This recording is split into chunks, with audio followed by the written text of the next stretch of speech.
One of the things I hear the most from my clients when I'm doing intuitive readings is they struggle with their mind, how they think about themselves and how they think about their life.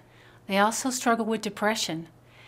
And you'd be surprised that even with an understanding of depression, not a lot of us know how to get out of it.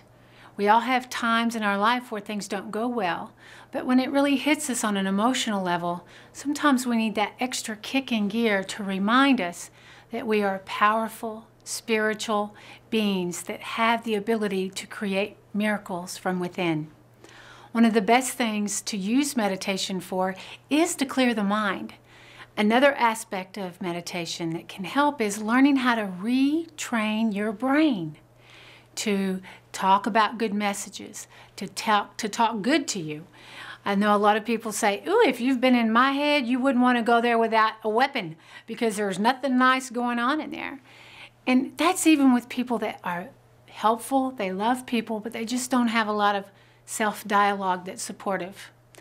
How many times have you ever woke up and said, I'm not sure I have enough to offer today. I'm not sure I have enough to give. I haven't ever been successful in my life. What makes today any different?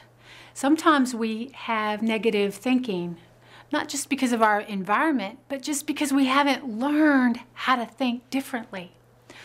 My superhero meditation is really what I was hoping to help people attain in their meditation practice.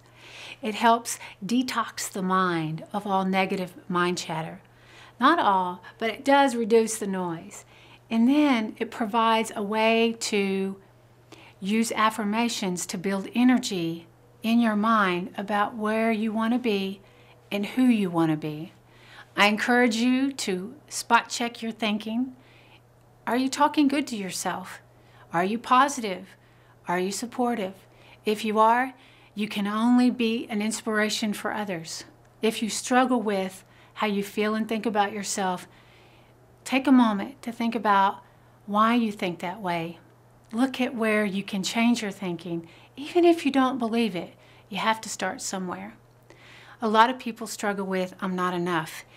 And at the end of the day, we are the only ones that can validate whether we're enough. So if you feel like that you're less than, you don't have enough skills, life's brought you a lot of challenges, you don't know how to handle things, just recognize that that's just a continual flow of negative chatter, that with awareness and intention, you can begin to transform your mental processes in positive ways. Read books, look for inspiration, make an intention that I want to live different. I know I was meant to be happy. How do I get to that point? Using affirmations to solidify your day can help you. One of the big changes in my life was taking my career from corporate America into my private practice.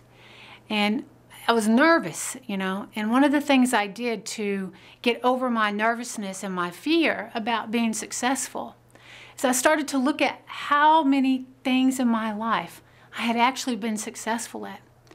I had been through ups and downs, but by community standards, by the world standards, I may have not met what everybody said, but what I can tell you is that I came through a life circumstances with people, places, and situations where I always ended up on my feet.